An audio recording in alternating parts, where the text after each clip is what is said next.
शिक्षा के क्षेत्र से जुड़े हुए सभी मित्रों का एक बार पुनः स्वागत है कंप्लीट क्लास परिवार में। आज की हमारी टॉपिक है प्रथम सेमेस्टर गणित शिक्षण 2018 बीटीसी यूपी डीएलएड से संबंधित। आज हम अपनी इस टॉपिक में चर्चा करेंगे जो 2018 में बीटीसी यूपी डीएलएड करने वाले विद्यार्थियों का एग्ज़ाम हुआ था प्रथम सेमेस्टर का। आज हम उसी प्रश्न पत्र के बारे में पूरी डिटेल में चर्चा करने जा रहे हैं, तो आप वीडियो को पूरा देखिए, आपको खुद समझ में आ जाएगा कि यह वीडियो आपके लिए कितना इम्पोर्टेंट होने वाला है। तो आपको वीडियो पूरा देखना है। तो चलिए आइए बात करते हैं क्वेश्चन नंबर 1 की। क्वेश्चन नंबर 1 जो आया था 2018 के प्रश्न पत्र में वह ये था कि 80 और 90 के बीच अभाज्य संख्याएं हैं।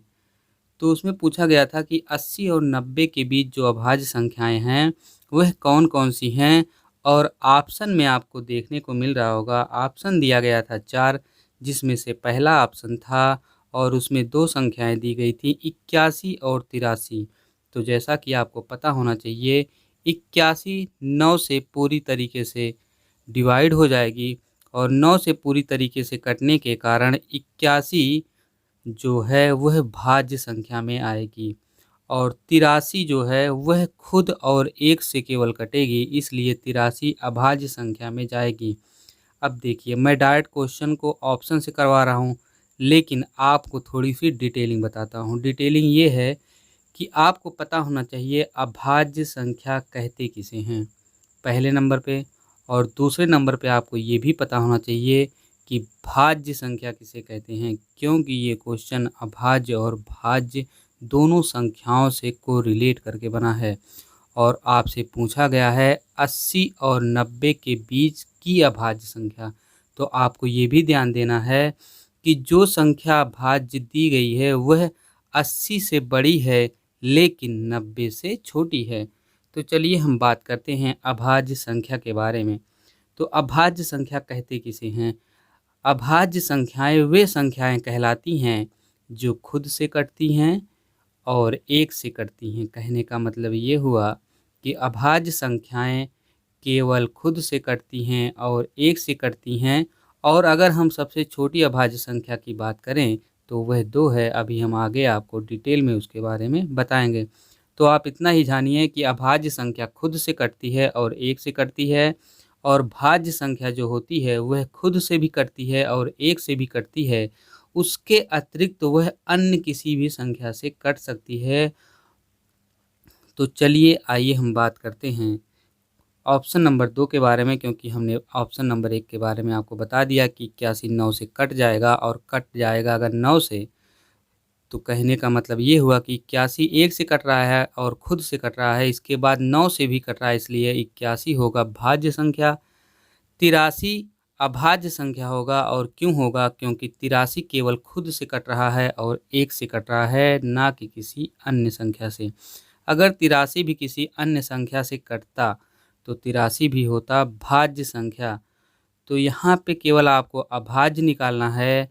तो यहाँ पे एक संख्या ये वाली 81 भाज्य है, इसलिए पहला वाला ऑप्शन गलत हो जाएगा। ऑप्शन नंबर 2 के बारे में अगर हम बात करें तो ऑप्शन नंबर 2 में दिया गया है 83 और 87, जो कि 80 और 90 के बीच की दोनों संख्याएं हैं, लेकिन आपको बताना है अभाज्य संख्या के बारे में। तो आपको पता होना चाहिए भैया कि 83 जो है वह तो नहीं कटेगा, जैसा कि आपने पहले ही ऑप्शन में देख लिया 83 नहीं कटेगा, इसलिए 83 अभाज्य संख्या होगी। लेकिन अगर हम 87 की बात करते हैं तो 87 3 से डिवाइड हो जाता है पूरी तरीके से, और 3 से जब आप 87 में भाग देंगे तो 29 बार जाएगा और 3 से पूरी तरीके से कट जाएगा 87। तो एक संख्या भाज्य हो गई, और जो संख्या भाज्य है वह है 87, अभाज्य संख्या है 83। तो भैया ये भी पूरी तरीके से कट जाएगा, क्योंकि आपको बताना है दोनों संख्याएं अभाज्य। तो आइए हम आगे बढ़ते हैं इसको काटने के बाद, और पहले को काटने के बाद आइए आगे बढ़ते हैं क्वेश्चन नंबर 3 के बारे में, सॉरी ऑप्शन नंबर 3 के बारे में जानते हैं। ऑप्शन नंबर 3 में आपको बताया गया है कि 81 भी जो है वह एक भाज्य संख्या है, जो कि हमने ऑप्शन नंबर 3 में ही एक्सप्लेन किया था। और 89 अगर 89 की बात करें हम तो ये है अभाज्य संख्या, ठीक है। लेकिन इसमें भी एक भाज्य संख्या है, इसलिए ये भी ऑप्शन पूरी तरीके से कट जाएगा।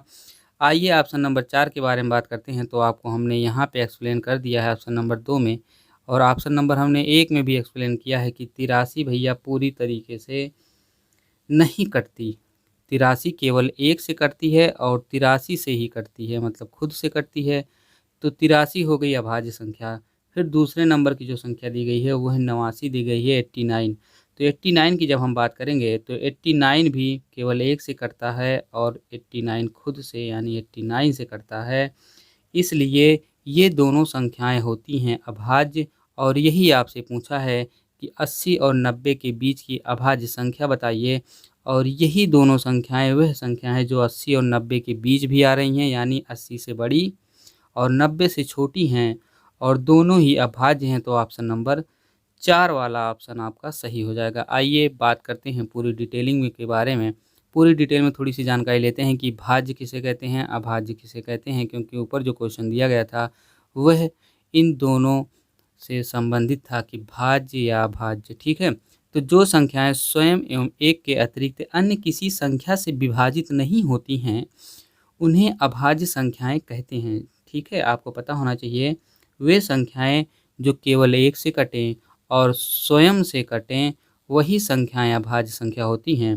तो चलिए हमने उदाहरण कुछ रखा है। उदाहरण में हमने रखा है 2, 3, 5, 7, 11 डॉट डॉट इन्फिनिटिव, मतलब इसी क्रम में संख्याएं बढ़ती रहेंगी। और पहली संख्या जो 2 दी गई है यही है सबसे छोटी अभाज्य संख्या। और चलिए चेक करते हैं कि 2 अभाज्य संख्या है कि नहीं। तो भैया 2 क्या है, वो 1 से कटेगा और खुद से यानी 2 से कटेगा। आप अगर 3 की बात करें तो 3 1 से कटेगा और 3 खुद से यानी 3 से कटेगा। 5 की बात करें हम तो 5 1 से कटेगा और 5 खुद से यानी 5 से कटेगा और किसी भी संख्या से नहीं कटेगा। ठीक इसी तरीके से आगे आप बढ़ते चले जाएंगे तो अभाज्य संख्याएं जितनी भी आपको प्राप्त होंगी वह केवल 1 से और खुद से ही कटेंगी। आइए हम आगे बात करते हैं भाज्य संख्या के बारे में, जो कि बहुत ही इम्पोर्टेंट है। तो भैया जो संख्याएं स्वयं तथा एक के अतिरिक्त अन्य किसी संख्या से भी विभाजित होती हैं उन्हें भाज्य संख्याएं कहते हैं। आइए जानते हैं उदाहरण के माध्यम से कि क्या क्या हैं भाज्य संख्याएं। तो भैया देखिए भाज्य संख्याएं 4 से स्टार्ट होती हैं और जहां से स्टार्ट होती है जो संख्या वही संख्या होती है सबसे छोटी संख्या। तो अगर हम भाज्य संख्या की बात करें तो सबसे छोटी भाज्य संख्या 4 होगी। इसके बाद 6, फिर उसी क्रम में बढ़ती चली जाएगी और डॉट डॉट ये भी इन्फिनिटिव तक जाएगी। तो चलिए चेक करते हैं कि 4 भाज्य संख्या है कि नहीं है। तो 4 को हम अगर देखें तो 4 1 से भी कट रहा है, 4 4 से भी कट रहा है, 4 2 से भी कट रहा है। कहने का मतलब ये हुआ 4 1 से कट रहा है, 4 खुद से कट रहा है और एक अतिरिक्त संख्या यानी 2 से भी कट रहा है। इसलिए 4 जो है वह होती है भाज्य संख्या। आगे हम दी गई संख्या के बारे में बात करते हैं तो 6 आगे हम चेक करते हैं 6 को। तो 6 1 से कट रहा है, 6 से कट रहा है, मतलब पहले हम चेक करेंगे 1 से कटे फिर स्वयं से कटे तो ये तो कटेगा ही। सब संख्याएं इतना कटती हैं 1 से और स्वयं से। इसके बाद अगर अतिरिक्त संख्या से कटती हैं तो वही भाज्य संख्या कहलाती हैं। तो आगे जब आप बढ़ेंगे 6 को काटेंगे तो 2 से भी कट जाएगा और 3 से भी कट जाएगा। तो कहने का मतलब ये हुआ भैया कि भाज्य संख्याएं कम से कम 3 संख्या से कटती हैं और अधिक से अधिक कितनी भी संख्याएं से, मतलब कई संख्याओं से अधिक वो कट सकती हैं। कई बार कट सकती हैं, कई संख्याओं से कट सकती हैं अभाज्य संख्याएं। लेकिन भाज्य संख्याएं कई बार कई संख्याओं से कट सकती हैं, लेकिन अभाज्य संख्या केवल 2 संख्याओं से कटती है, एक 1 से और एक खुद से। और सबसे छोटी भाज्य संख्या हमने बता दी 4 है। आइए हम बात करते हैं क्वेश्चन नंबर 2 के बारे में।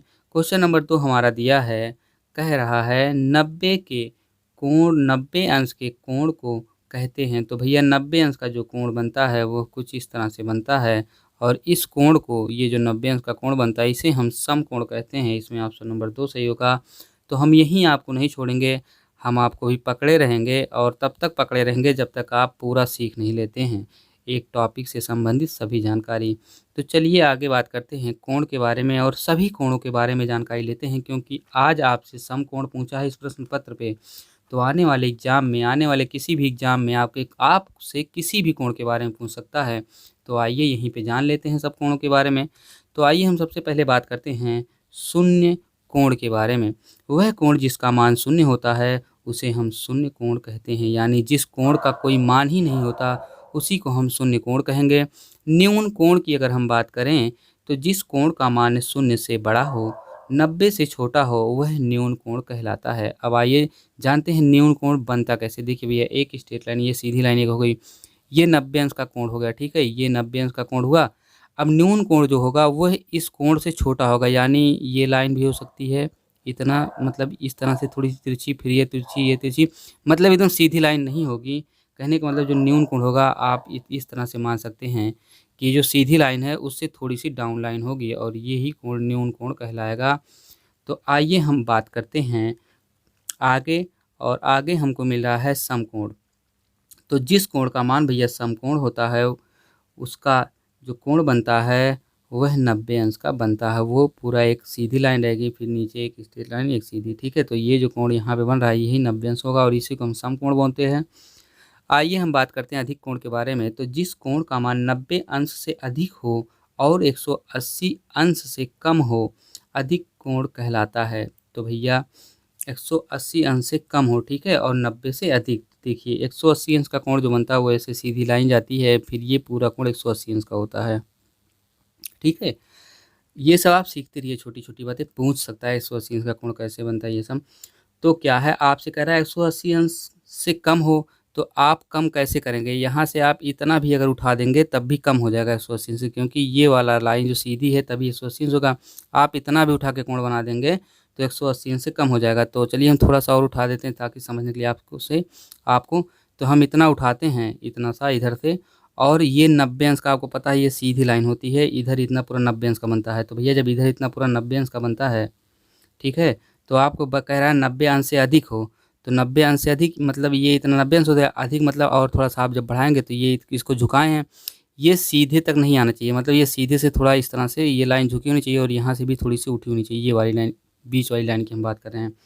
तो न्यून कोण इस तरह से कुछ बनेगा, आप इतना समझ जाइए कि ये स्ट्रेट लाइन ये इस तरह दिया रहेगा, फिर न्यून कोण इस तरह से कुछ बनेगा, ठीक है। ये कोण बनेगा जो यही होगा न्यून कोण, और ये इतना कोण आप देख रहे होंगे कि ये 90 से भी अधिक है और 180 अंश से भी कम है। 180 अंश से कम होना चाहिए अधिक कोण और 90 से अधिक।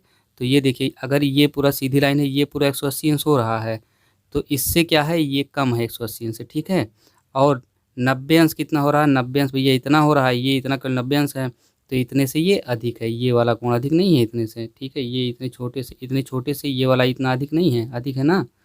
और 180 अंश वाला ये पूरा इतना है, तो ये पूरे इतने बड़े से ये वाला छोटा है, तो दोनों आप समझ गए होंगे। तो आइए चलिए आगे बढ़ते हैं। ऋजुरेखीय कोण के बारे में बात करते हैं। जिस कोण का मान 180 अंश हो वही होता है ऋजुरेखीय कोण, यानी इस कोण को हम ऋजुरेखीय कोण बोलेंगे।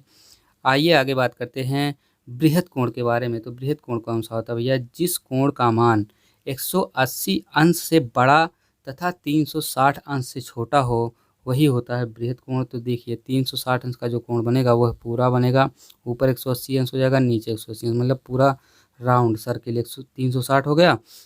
आपसे कह रहा है बृहत कोण में 180 अंश से बड़ा हो लेकिन 360 अंश से छोटा।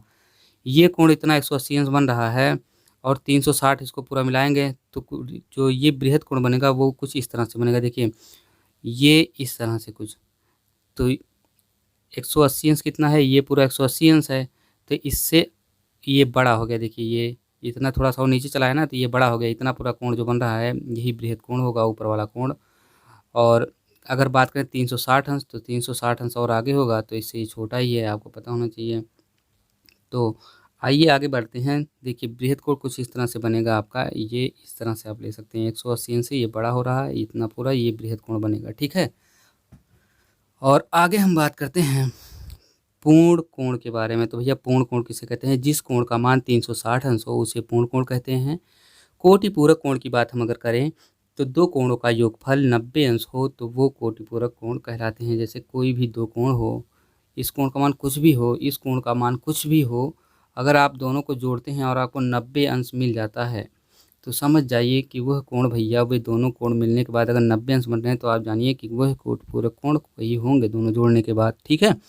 समपूरक कोण की बात करें तो दो कोणों का योग 180 अंश हो तो उन्हें समपूरक कोण कहते हैं।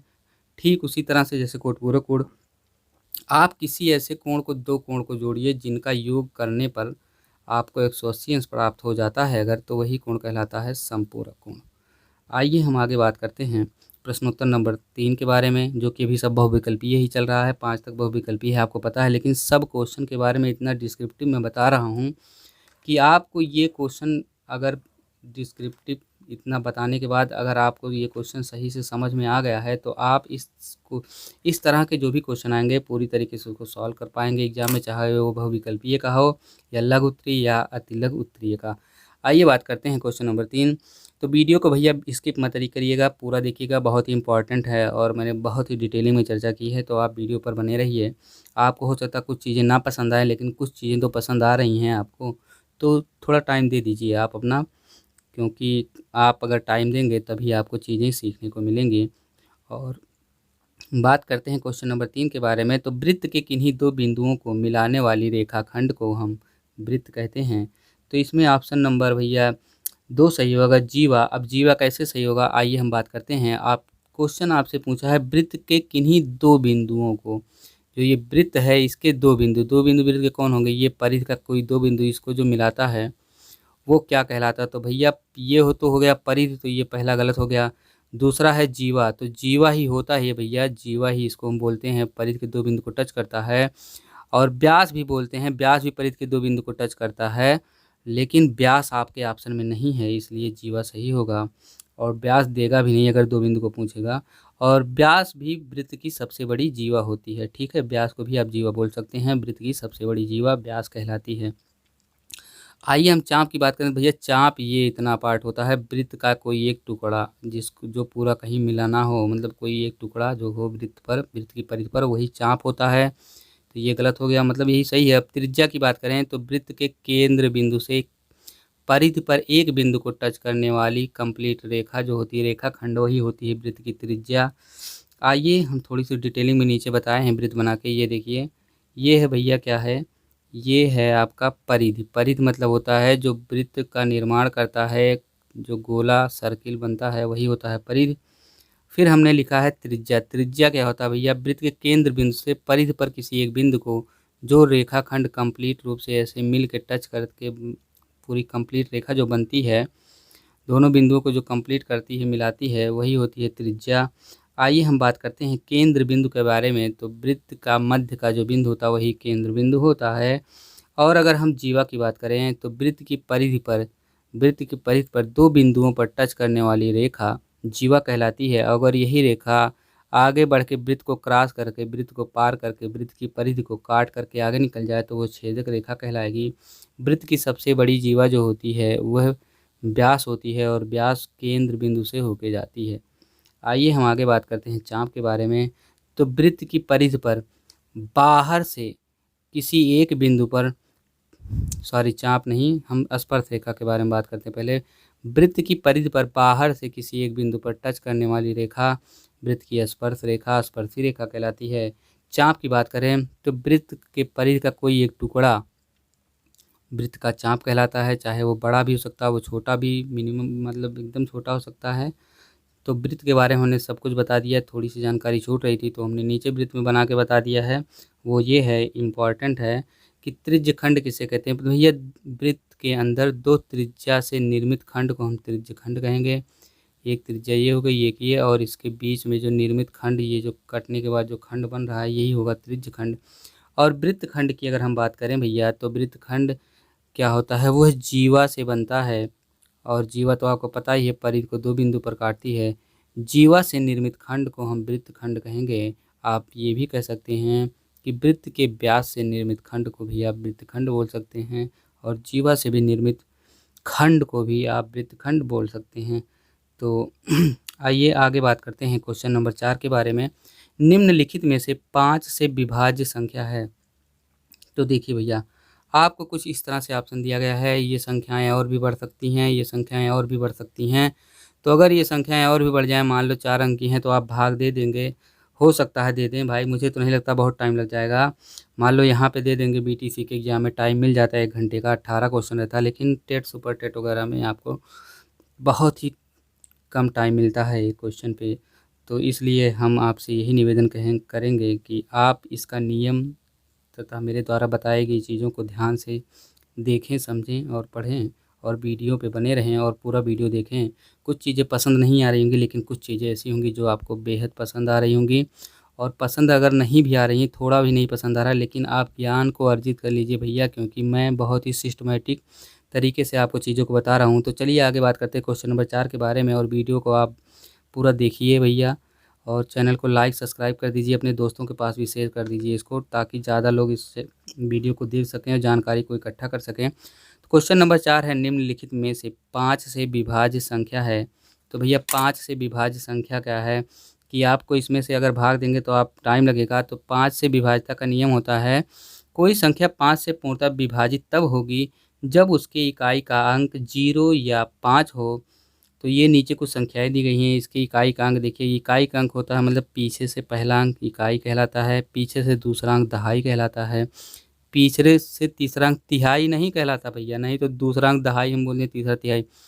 पीछे से जो तीसरा अंक होता है वो सैकड़ा कहलाता है, और चौथा अंक हज़ार। फिर आप इसी तरह से कैलकुलेट कर सकते हैं आगे।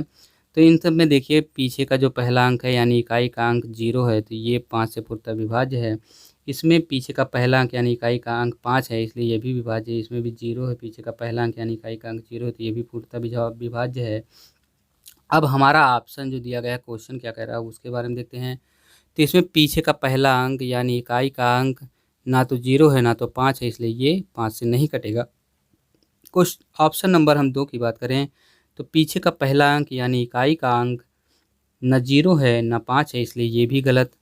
आगे बढ़ते हैं, ऑप्शन नंबर 3 के बारे में बात करते हैं। तो पीछे का पहला अंक ना तो 0 है भैया इकाई का अंक, और ना ही 5 है, इसलिए ये भी गलत। और ऑप्शन नंबर अगर हम 4 के बारे में बात करते हैं, तो ये 0 तो पहला अंक पीछे का नहीं है, लेकिन 5 है। तो 5 होने की वजह से यह संख्या आप इसमें जब 5 से भाग देंगे, तो ये 5 से भाग देने पर पूर्णतः विभाजित हो जाएगी, अतः ऑप्शन नंबर 4 सही हो जाएगा। विभाज्यता 5 से विभाज्यता का नियम आपको हम बता ही दिए। तो हम बताते हैं 3 से विभाज्यता का नियम क्या कहता है। यदि किसी संख्या के अंकों का योग 3 से पूर्णतः विभाजित हो, तो वह संख्या भी 3 से पूर्णतः विभाजित होगी। कैसे भैया, ये थोड़ा सा समझ लेते हैं डिटेलिंग में। तो एक संख्या दी गई है 129 यानी 129। तो इस संख्या को आप जब जोड़ेंगे, वही देखिए कह रहा है अंकों का योग, तो अंकों का योग जब आप करेंगे तो 1 को जोड़ेंगे आप +2 +9, इन सब को जोड़ेंगे तो आपको 12 प्राप्त होगा, और जो प्राप्त होगा योग करने के बाद उसमें 3 से भाग देना है।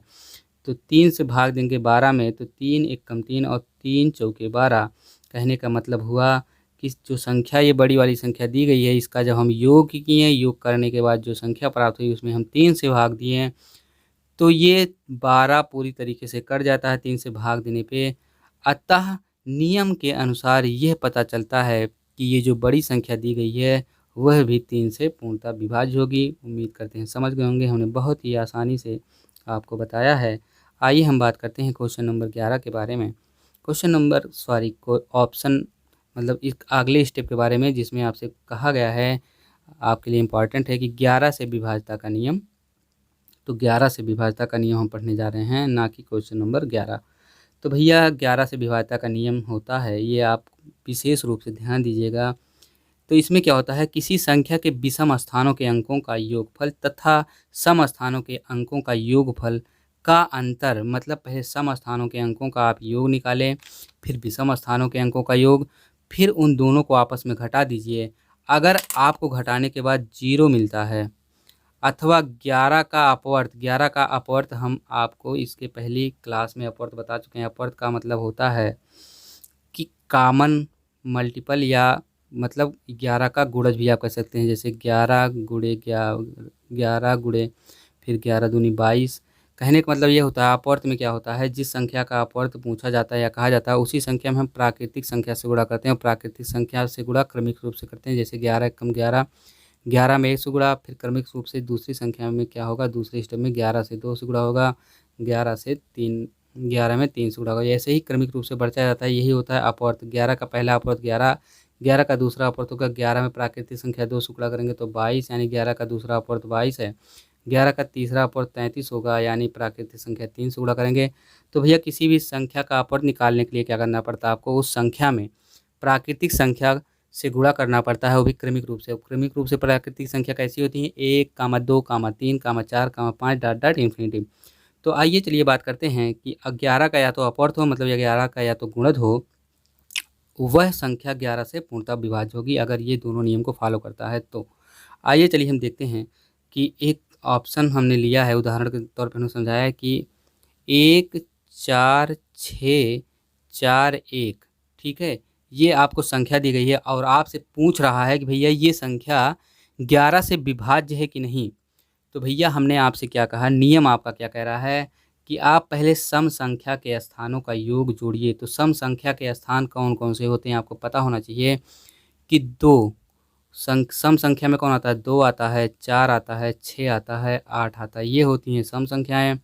अगर आप विषम संख्या की बात करें तो विषम संख्याएं होती हैं, एक विषम संख्या में 1 होता है, 3 होता है, 5 होता है, 7 होता है। अब देखिए आप पहले जोड़ लीजिए भैया विषम संख्या को। तो विषम संख्या को जो आप जोड़ेंगे तो विषम संख्या में 1 होता है पहले, यानी 1 मतलब पहला स्थान। तो पहला स्थान पे क्या है, आपको 1 मिल रहा है, ये 1, ठीक है। तो 1 करेंगे, फिर आप प्लस में क्या जोड़ेंगे, विषम संख्या में तीसरा स्थान। तो तीसरे स्थान पे भैया यहाँ पे 6 है, तो 6 जोड़ देंगे। फिर विषम संख्या में क्या आता है, 5 आता है, मतलब पाँचवां स्थान। तो पाँचवां स्थान फिर 1 का है, देखिए फिर 1 का है ना पाँचवां स्थान, तो फिर 1 जोड़ेंगे। तो आप जब विषम संख्या को जोड़ेंगे तो आपको 6, 1, 7 और 1, 8। विषम संख्या को जोड़ने के बाद आपको 8 मिल गया, आप यहाँ 8 लिख लीजिए। अब क्या होगा भैया, आप जोड़िए सम संख्या को। अब बची हुई संख्याएं सम संख्या हैं, लेकिन हम यहाँ देखिए आपको बताए ही हैं। तो सम संख्या में दूसरे स्थान की संख्या सम संख्या कहलाएगी। तो पहले स्थान की संख्या 1 थी, दूसरे स्थान की संख्या 4 है, तो आप 4 जोड़ेंगे, 4 प्लस अब आगे की सम संख्या क्या है, तो आगे की सम संख्या चौथे स्थान की संख्या होगी। देखिए हमने लिखा है ना 2, 4, 6, 8, तो आगे की स्थान की संख्या जो सम की संख्या होगी वो चौथे स्थान की होगी। तो तीसरे स्थान की संख्या 6 थी और चौथे स्थान की संख्या फिर 4 है, तो इसमें आप फिर 4 जोड़ेंगे तो ये 8 के बराबर दोनों हो जाएगा। यानी सम संख्या और विषम संख्या को आप जब जोड़े हैं तो 8 प्राप्त हुआ है। ये विषम संख्या जोड़े थे आप 8 मिला, सम संख्या जोड़े 8 मिला। नियम कह रहा था कि दोनों का आप घटाइए, अगर 0 मिल जाता है तो वह 11 से पूर्णतः विभाज्य होगी। तो भैया 8 में से 8 गया 0। अगर 0 नहीं मिलता, 11 का गुणज मिलता है, जैसे 11 मिल जाए या 22 मिल जाए दोनों को घटाने के बाद, या 11 तियाँ 33 मिल जाए, तो भी वह 11 से विभाज्य होगी। उम्मीद करते हैं समझ गए होंगे। तो इसमें भैया जो इतनी बड़ी संख्या दी गई है 1, 4, 6, 4, 1, इसमें आपने देखा कि आपने इसको सम और विषम संख्या के स्थानों, सम संख्या ये है विषम संख्या, इनके स्थानों को आपने जोड़ा और सम संख्या के स्थानों के जो अंक दिए गए हैं उनको जोड़ के जब आपने घटाया तो आपको 0 मिला। और अगर 11 का मल्टीपल मिलता है तब भी वो 11 से विभाज्य होगा, यानी ये पूरी संख्या 11 से विभाजित होगी, क्योंकि आपको सम और विषम स्थानों के अंकों का योग घटाने के बाद आपस में 0 मिला है, ठीक है। आइए हम आगे बात करते हैं क्वेश्चन नंबर 5 के बारे में। क्वेश्चन नंबर 5 में आपसे कहा गया है 15% का भिन्न रूप होगा। तो भैया किसी भी संख्या का प्रतिशत रूप से अगर भिन्न रूप में परिवर्तित करना है आपको, तो उस संख्या में क्या करना पड़ता है, उस संख्या में 1/100 से गुणा कर देना पड़ता है। तो परसेंटेज 100 में परिवर्तित हो जाता है और 1/100 से गुणा हो जाता है। तो संख्या पूछ रहा है 15% का भिन्न रूप, तो 1/100 से गुणा करेंगे कितने में, 15 में, तो 3 पचे 15, और जब 5 से भाग देंगे इसमें तो 5 दूनी 10, यहाँ 20 हो जाएगा कहने का मतलब। तो 3/20 आपको प्राप्त हो जाएगा। तो 3/20 ऑप्शन नंबर 1 में है और यही सही होगा, 3/20। 15 का परसेंटेज रूप जब भिन्न रूप में परिवर्तित होगा तो ये 3/15 3/20 के बराबर होगा। 15% बराबर आप 3/20 लिख सकते हैं, ठीक है। किसी भी परसेंटेज मान को भिन्न में बदलने के लिए उसमें प्रतिशत का चिन्ह, जो प्रतिशत का चिन्ह है उसके स्थान पर 1/100 से हम गुणा कर देते हैं, ठीक है। तो वो भिन्न रूप में बदल जाता है। देखिए 15 को हमने बदल के दिखाया है। तो आप समझ गए होंगे किस तरह से 15% बराबर 15 गुणे 1/100 से हमने गुणा किया, 3 पचे 15 और 20 पंचे 100 होता ही आपको, तो 3/20 आपको प्राप्त हो जाएगा उत्तर। प्रतिशत का शाब्दिक अर्थ है प्रति 100 पर या प्रत्येक सैकड़े पर। प्रतिशत को परसेंटेज, ये जो सिंबल आपको दिख रहा है, परसेंटेज से प्रदर्शित करते हैं। आइए थोड़ी सी और जानकारी देते हैं। यक्स परसेंट बराबर होता है, मतलब अगर कोई संख्या दी गई है चाहे चर की हो चर की, तो यक्स परसेंट बराबर आप लिख सकते हैं यक्स बटे 100, मतलब जो संख्या दी गई है उस संख्या के बटे 100 होता है परसेंटेज। जैसे 1% अगर दिया गया है, 1% मतलब होता है 100/100, दोनों को काटेंगे तो 1 मिल जाएगा, 100% आप कह सकते हैं। आइए यहाँ पे 1% का मान होता है 1/100, यहाँ पे हो जाएगा, ठीक है, 100/100 नहीं, जो संख्या दी रहती है वही बटे 100 होगा, यहाँ गलत लिख दिया गया है। और आपको फिर मिल जाएगा 1% इक्वल टू 100। ठीक है, आइए आगे बात करते हैं अति लघुत्तरीय प्रश्न के बारे में। प्रश्न उत्तर नंबर 6, राकेश ने 65% अंक वार्षिक परीक्षा में प्राप्त किए, यदि पूर्णांक 500 रहा हो तो राकेश को कितने अंक मिले। तो भैया देखिए कुछ नहीं करना है, पूरा डिटेल में हम बताते हैं। देखिए पूर्णांक कह रहा है 500 रहा हो, यानी 100%, जो पहली संख्या दी जाती है पूर्णांक अपने आप में होता है 100%। अब हम कैलकुलेट करते हैं पासिंग मार्क वगैरह की, तो प्राप्त अंक परसेंटेज में जो मिला है वह 65% मिला है। तो आपको पता होना चाहिए अंकों का मान आपसे पूछ रहा है, अंकों का मान, तो 100% बराबर 500 है, तो 65% बराबर आपसे पूछ रहा है भैया कितना होगा।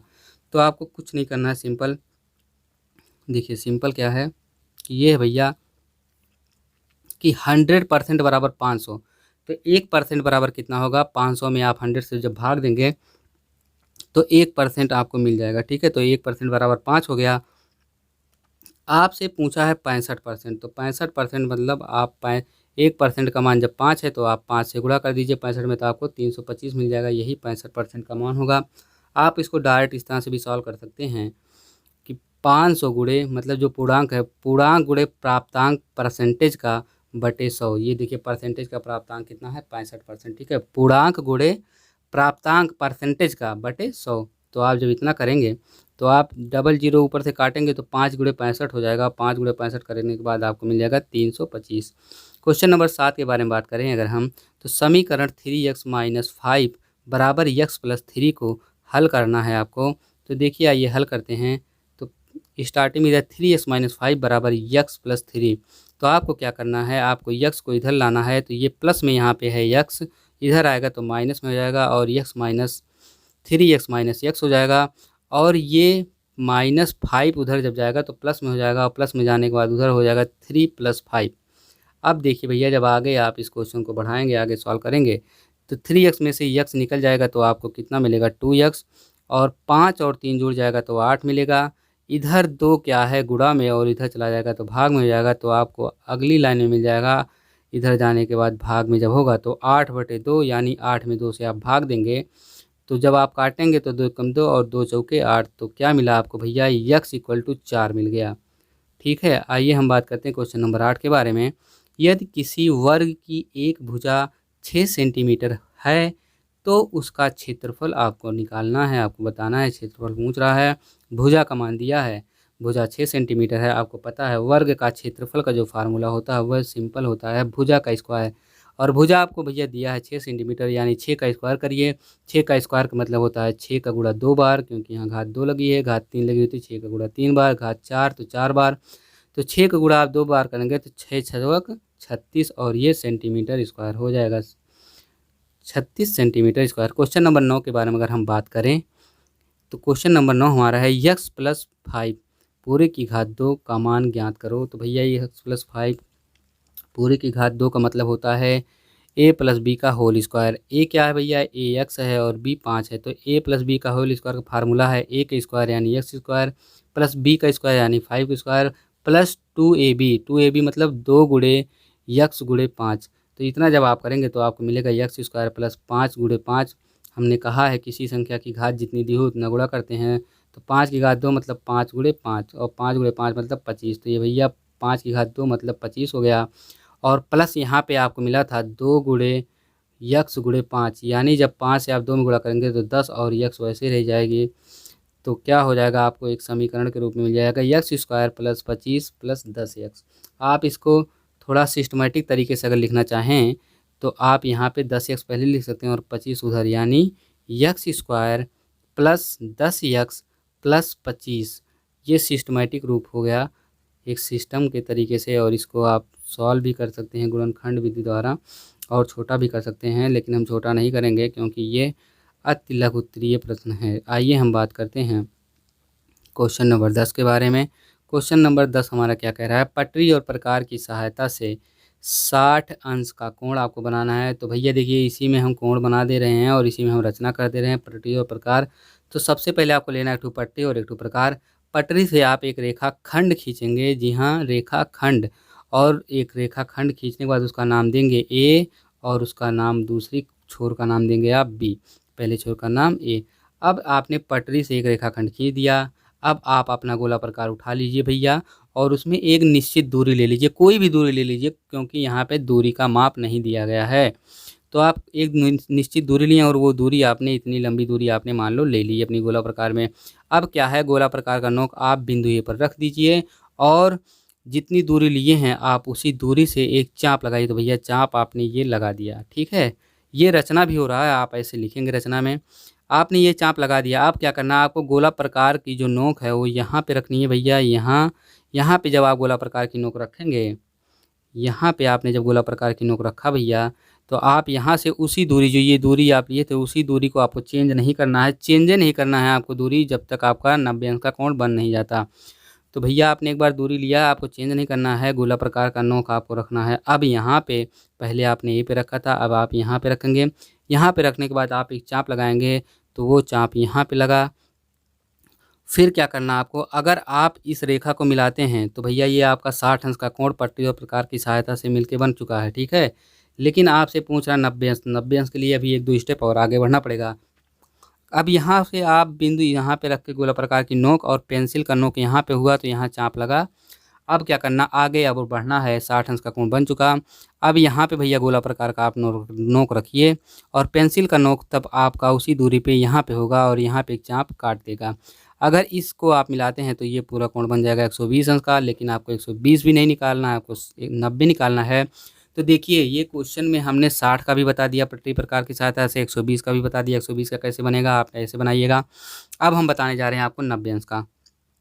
अगर 90 अंश का बनाना है तो आपको क्या करना पड़ेगा भैया, ये आपने दो चाप काटा है, एक चाप ये एक चाप ये, आपको पता है कैसे काटे हैं। अब क्या करना, आपको गोला प्रकार की नोक फिर यहाँ रखना है, और एक चाप बीच में करके काटना है। तो बीच में करके जब आप काटेंगे, ना कि इस तरह से नीचे आके, जब बीच में ऊपर थोड़ा काटेंगे तो आपका चाप ये कटेगा, ये वाला, ठीक है। ये वाला चाप, ये वाला चाप यहाँ नोक रखने पर गोला प्रकार का, और पेंसिल का नोक यहाँ होने पे ये चाप कटेगा।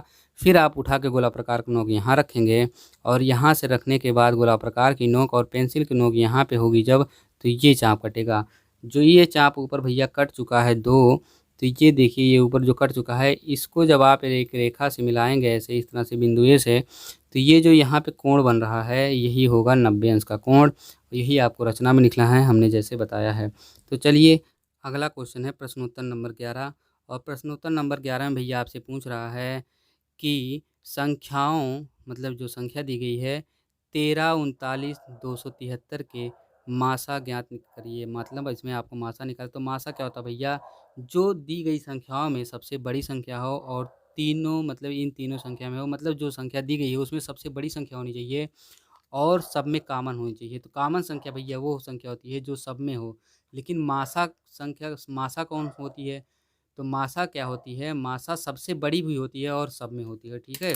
मतलब वो सबसे बड़ी संख्या जो दी गई सभी संख्याओं को पूर्णतः विभाजित कर दे, ठीक है। तो सबसे बड़ी संख्या आप अगर 13 को भैया तोड़ेंगे तो 13 नहीं टूटेगा। इसलिए देखिए यहाँ पे हमने 13 को ऐसे ही लिख दिया। यहाँ पे आप 13 गुणे 1 भी लिख सकते हैं। और अगर हम आगे बात करें तो 13 गुणे आप यहाँ 1 भी लिख सकते हैं, 13 टूटेगा नहीं। और 39 की बात करें तो 13 गुणे 3 आप इसको लिख सकते हैं। और 273 की बात करें तो 13 गुणे 3 गुणे 7 आप इसको लिख सकते हैं। तो ये आप इसका आपस में गुणा करेंगे तो 273, इसका आपस में गुणा करेंगे तो 29, और 13 गुणे 1 का गुणा करेंगे तो 13। तो भैया आप इसको तोड़े हैं इस तरह से। अब आप इसमें आप देख रहे होंगे ये भैया गुणनखंड भी इससे टूटेगा, ठीक है। आप गुणनखंड भी लगाइएगा इसमें भाग दीजिएगा, गुणनखंड करिएगा तो ये इस तरह से टूट जाएगा। तो आइए हम बात करते हैं कि जो है इसमें क्या है। आगे जब आप इसके बारे में जानकारी लेंगे तो ये आपको प्राप्त होगा कि भैया पहले वाली संख्या 13 इसमें कॉमन है, 13 गुणे 1 में 13 कॉमन, फिर इसमें भी 13 कॉमन, फिर इसमें भी 13 कॉमन, ठीक है। और यही सबसे बड़ी संख्या है। कॉमन तो कुछ भी हो सकता है, देखिए इसमें 3 दिन कॉमन हो रहा है, लेकिन ऊपर वाले मान लो 3 नहीं है, लेकिन हो सकता है यहाँ 3 भी कॉमन हो जाए, तब भी आप 3 नहीं लेंगे भैया। देखिए मासा क्या होता है, सबसे बड़ी संख्या कॉमन होती है, ठीक है। महत्तम समाप्त और तक मतलब अधिक से अधिक जो सबसे बड़ी संख्या हो, हाईएस्ट कॉमन फैक्टर को मासा बोलते हैं भैया, ठीक है। तो सबसे बड़ी संख्या क्या है, इसमें 13 है, ठीक है। तो ये सबसे बड़ी संख्या 13 है और 13 ही सब में कॉमन है, तो इसीलिए मासा इसका 13 हो जाएगा। आइए बात करते हैं मासा महत्तम समापवर्तक के बारे में थोड़ी सी जानकारी। उस बड़ी से बड़ी संख्या को जो प्रत्येक संख्या को पूर्णतः विभाजित करे दी हुई संख्याओं का महत्तम समाप्तवर्त कहलाती है। जैसे 13, 39, 273 का मासा भाग विधि से अगर आप निकालें तो भाग विधि से आप जब इसको निकालेंगे तो 13 भागे 39 और 13 तिरहिया में जाएगा जब, तो 13 तिया 39 तो पूरा कट जाएगा। और 13 से ही हम चेक करने के लिए कि अगली संख्या को 13 काट रहा है कि नहीं काट रहा, दूसरी संख्या तो काट दिया 13, तीसरी संख्या काट रहा है कि नहीं, तो भैया तीसरी संख्या में आप 13 से भाग देंगे तो 13 दूनी 26 और 26 जब आप घटाएंगे तो 1 और 13 मिलेगा और 13 एकम 13 यानी 21 बार जाएगा और 13 पूरी तरीके से कट जाएगा। आइए हम आगे बात करते हैं क्वेश्चन नंबर 12 के बारे में, जो कि लघु उत्तरीय प्रश्न है। और लघु उत्तरीय प्रश्न में आपसे पूछा गया है, एक साइकिल रुपये 1800 में बेचने पर 10% की हानि हुई है, साइकिल का क्रय मूल्य आपको बताना है। तो भैया माना क्रय मूल्य यक्स, क्रय मूल्य को आप यक्स मान के उसको 100% में मान सकते हैं कि वो अपने आप में 100% थी। विक्रय मूल्य जो था वह आपका 1800 रुपये यानी 10% हानि जब हुई है, तो कोई भी संख्या अपने आप में 100% होती है। जब लाभ होता है तो उसमें प्लस में जुड़ता है, जितना परसेंट लाभ हुआ रहता है। जैसे 10% अगर लाभ हुआ होता तो यही जुड़ के 110% हो जाता है, इसमें 10%, लेकिन 10% की हानि हुई है तो जो विक्रय मूल्य होगा वो 10% घट के होगा यानी 90% होगा, ठीक है। उम्मीद करते समझ गए होंगे कि 90% कैसे होगा, क्योंकि हानि हो रही कितने की, 10% की। तो हानि को हम हमेशा क्रय मूल्य यानी 100% में से घटाते हैं। लाभ पूछा जाए तो लाभ को हमेशा हम क्रय मूल्य में जोड़ते हैं, जितना परसेंट लाभ हो रहा है। अगर यहीं पे 10% लाभ होता तो हम क्रय मूल्य यानी 100% जो हम माने हैं उसी में हम 10% को ऐड कर देते हैं। और यहीं पे हम 1800 को, अगर ये लाभ में जुड़ा होता कि 10% लाभ के बाद 1800 रुपये मिल रहा है, तो यहाँ पे हम 110% लिखते हैं। आइए हम बात करते हैं हानि हुई है 10% की, साइकिल का क्रय मूल्य पूछ रहा आपसे। तो भैया 90% बराबर 1800 के है, तो 1% बराबर 1% निकालने के लिए क्या होता है, 90% 1800 के, तो 1% बराबर हो जाएगा 1800 में आप 90 से भाग देंगे जब, तो आपको 1% का मान मिलेगा और 1% का मान है भैया 20 रुपये। तो आपको हमने ऊपर माना है देखिए कि यक्स बराबर 100% यानी क्रय मूल्य बराबर 100%। अब आपको 1% का मान मिल चुका है और 1% का मान है 20। तो भैया जब 1% का मान 20 रुपया है तो क्रय मूल्य आप निकाल सकते हैं, जो कि आपने 100% माना था।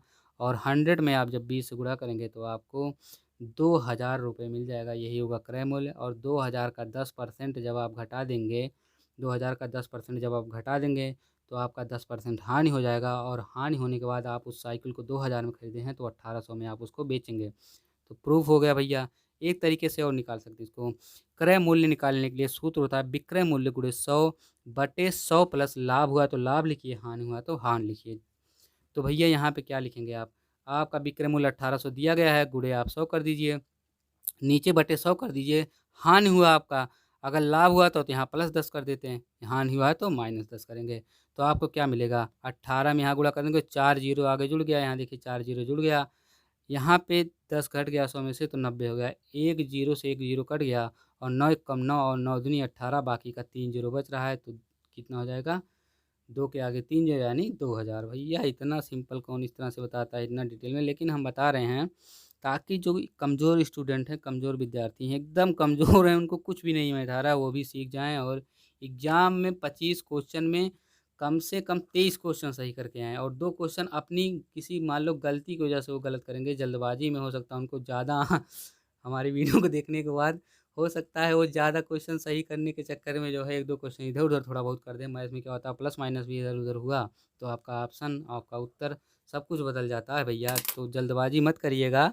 आपको उम्मीद करते हैं कि 25 में 25 अंक मिलें, क्योंकि मैथ ही ऐसा सब्जेक्ट, गणित ही ऐसा सब्जेक्ट है जो आपको 25 में 25 अंक किसी भी एग्जाम में दिला सकता है, अगर आप अपने ध्यान को केंद्रित करके सवाल को लगाते हैं तो।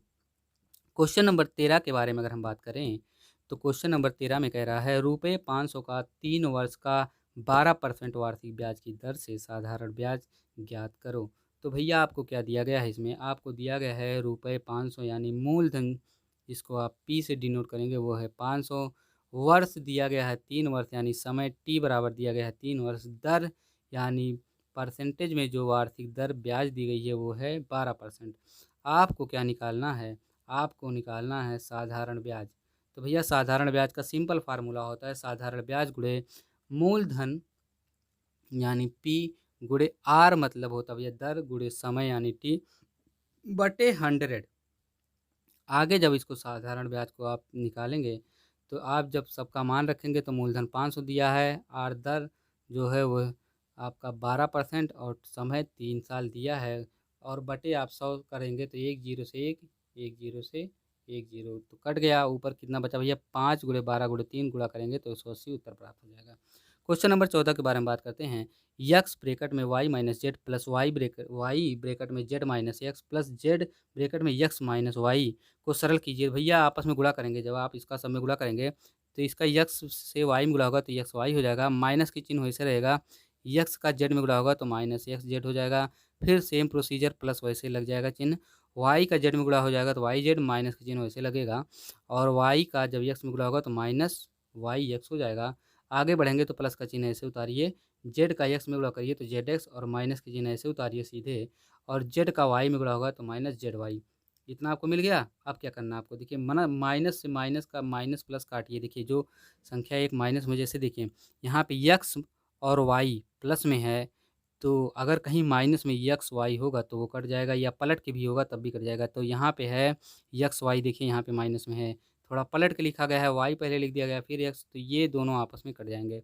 अब क्या करना है आपको, यक्स जेड दिया गया है माइनस में, तो आप देखिए यक्स जेड कहीं प्लस में है तो भैया यक्स जेड यहाँ पे है, जेड एक्स प्लस पलट के लिख दिया गया है प्लस में, ठीक है। तो जेड एक्स ये और यक्स जेड ये दोनों आपस में कट जाएंगे।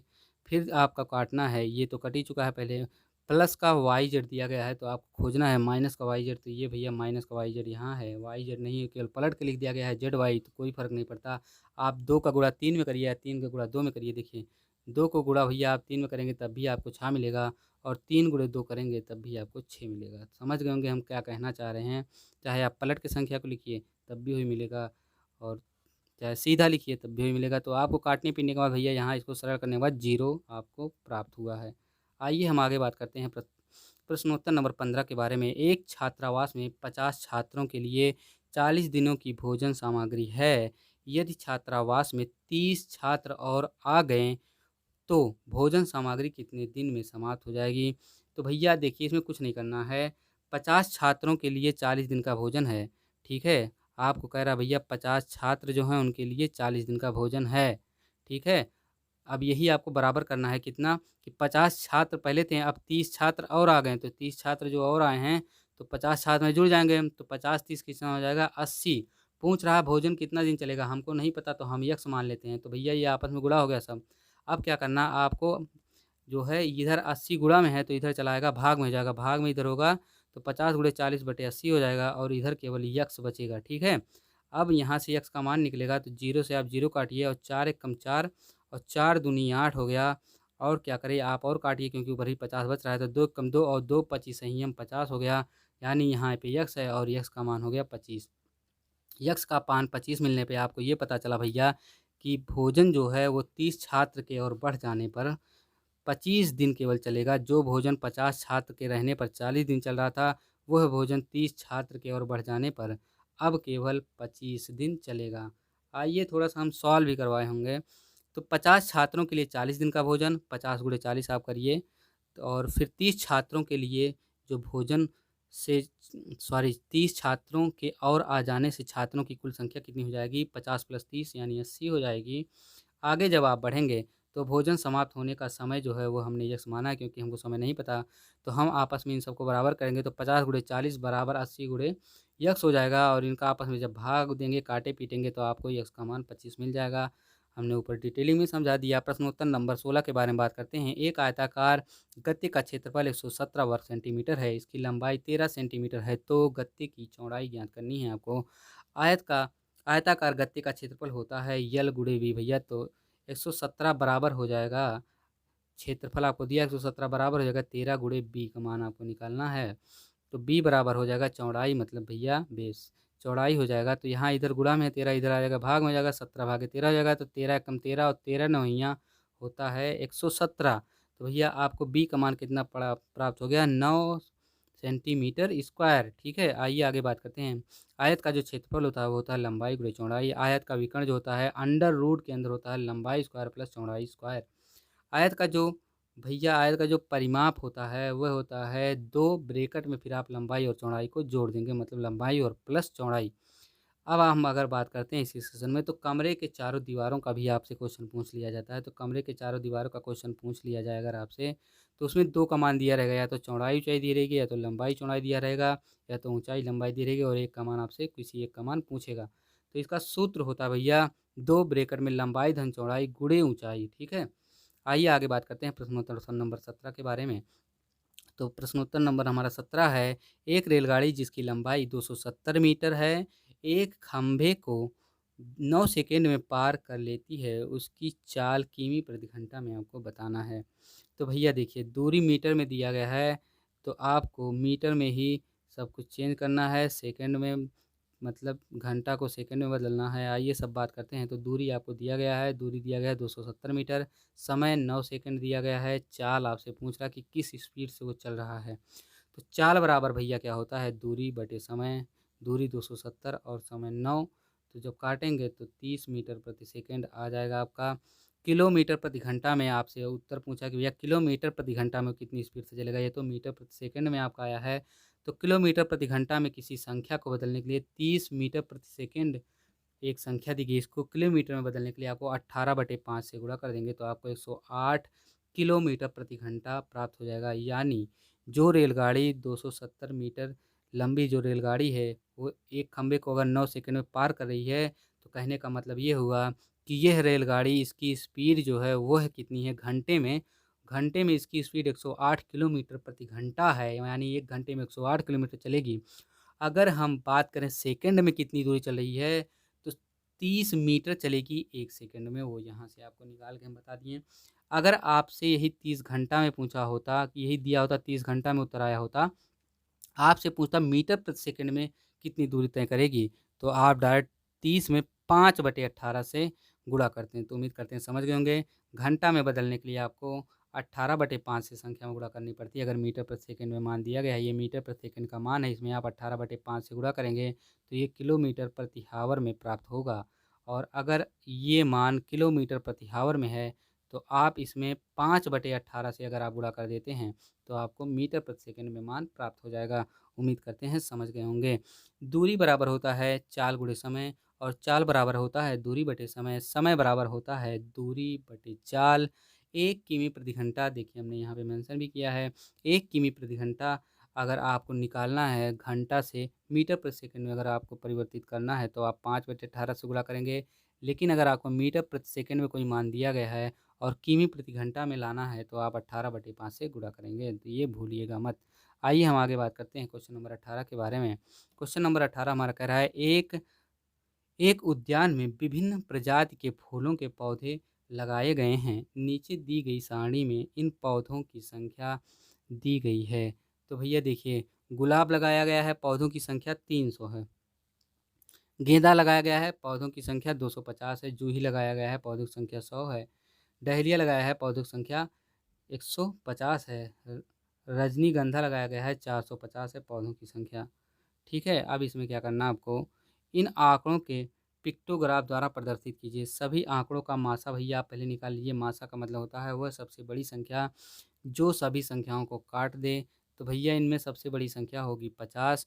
50 300 को काटेगा, 200 को काटेगा, 100 को काटेगा, 150 को, 145 को, और 50 से आप अगर थोड़ा सा भी बड़ा लेते हैं, 1 अंक बड़ा ले लेंगे, तो इनमें से कुछ संख्या कटेंगी और कुछ नहीं कटेंगी। यानी अगर आप 51 भी ले लेते हैं, तो वह कुछ संख्या को काटेगा, कुछ को नहीं काटेगा। अतः यहाँ मासा 50 होगा, क्योंकि 50 वह सबसे बड़ी संख्या है जो सभी संख्याओं को पूर्णतः विभाजित करेगी। तो आइए हम भैया मासा लेके सबको डिवाइड करते हैं। तो मासा लेके जब आप 300 को डिवाइड करेंगे, तो 300 भागे आप 50 करेंगे, तो एक जीरो से एक जीरो उड़ गया भैया। तो 5 एकम 5 और पंचम 25 और पाँचक 30, यानी गुलाब का जो आप मान रखिए, वो गुलाब का आप 6 अंक ले लीजिए, ठीक है। और इसको आप ऐसे माने रहिए, भी हम बता रहे हैं 6 का फ़ायदा कहाँ है। अब यहाँ पे 6 का फ़ायदा ये है भैया, इसे 50 से आप भाग दे रहे हैं, यानी आप इसको 300 को 6 पार्ट में तोड़े हैं, ठीक है। 50 50 50 50 50, ठीक है। यानी एक फूल अगर आप बना देंगे, तो वह कितने फूल के बराबर रहेगा? 50 फूल के बराबर। यानी 6 पार्ट में आपको 300 को तोड़े हैं ना। कैसे 6 पार्ट में? क्योंकि आपने 50 से भाग दिया है, तो 6 बार गया है। यानी आप 50 को अगर 6 बार जोड़ेंगे, तब जाके 300 प्राप्त होगा। यानी कहने का मतलब ये हुआ कि 6 जो है वह 6 का एक अंक दर्शाएगा 50 को, और यानी 6 अंक पूरा दर्शाएगा 300 को। ठीक उसी तरीके से 250 का, तो 250 में आप जब 50 से भाग देंगे, 50 एकम 50, और 50 चौका सॉरी 50 का कह रहे हैं, 50 भागे जब करेंगे तो 0 कम 0 हो गया, और 5 24 और पंचम 25, यानी 250 कितने को दर्शा रहा है? 5 अंकों, और 100 2 अंकों, और 150 इसमें भी सब में 50 से भाग देंगे, सब में 50 से भाग, सब में 50 से भाग, तो 150 में 50 से भाग देंगे तो ये 3 मिलेगा, 3 बार जाएगा। 450 में जब आप भाग देंगे, तो 0 कटेगा, 5 9 45, 9 फूल को दर्शाएगा। अब आप भैया 6 फूल बना दीजिए, 6 फूल गुलाब का बना दीजिए, और एक फूल का मान आप बता दीजिए कि एक फूल जो हम बना रहे हैं वो 25 पौधों के बराबर है। एक फूल का मान 6 फूल भैया बनाइए तो वो गुलाब को दर्शाएगा, 5 फूल बनाएंगे तो गेंदा को, और 2 फूल जूही को, 3 फूल डहेलिया, और 9 फूल बनाना पड़ेगा आपको रजनीगंधा के लिए। और आपको हम बता दें कि एक फूल का मान 50 पौधों के बराबर होगा। ये पौधों की संख्या है, ठीक है, ये पौधों की संख्या है। और अगर आप फूलों की संख्या एक फूल बना देते हैं, तो ये एक फूल बराबर होगा 50 पौधों के, क्योंकि हमने 50 से भाग दिया है पौधों में, और हम 6 बार प्राप्त हुआ है, 6 बार 50 50, तो एक फूल को हमने 50 माना है, ठीक है, 50 पौधों के बराबर।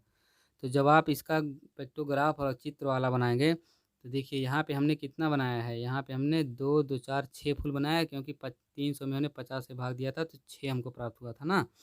200 में हम 50 से भाग देंगे तो हमको 2 2 4 5 प्राप्त होगा।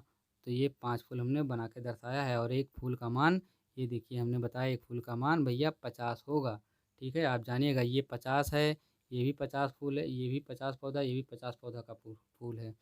आइए आगे बात करते हैं जूही का। तो जूही में जब 50 से भाग दिए थे हम, तो 3 प्राप्त हुआ था, और एक फूल का मान 50 है, आपको पता है, तो 3 फूल बना देंगे। डहेलिया में जब आप 50 से भाग देते हो, तो आपको 2 मिला था, मतलब 2 पार्ट, यानी 50 ये है एक फूल, 50 ये है, दोनों को आप जोड़ेंगे तो 100 आपको मिलेगा। ठीक इसी तरीके से और सब रहेगा, लेकिन चित्र इस तरह से कुछ बनाना रहेगा। रजनीगंधा में आपको 9 मिला था, तो हमने 9 फूल बनाया है, और एक फूल का मान सब में 50 है। तो क्वेश्चन यहीं तक समाप्त होता है। और आपको आई बटन में भैया, आप वैसे वीडियो को टीपिएगा एक बार, ऐसे डिस्प्ले पर टीपिए, तो ऊपर एक आई बटन बीच में दिख रहा होगा, वहाँ से आप एक इम्पॉर्टेंट वीडियो देख सकते हैं, इसके पीछे वाली वीडियो देख सकते हैं। और अभी आप एक वीडियो के एंड तक चलने देंगे, तो आपको प्लेलिस्ट की भी अपने आप आ जाएगी, चलने के लिए अपने आप डिस्प्ले शो करने लगेगा।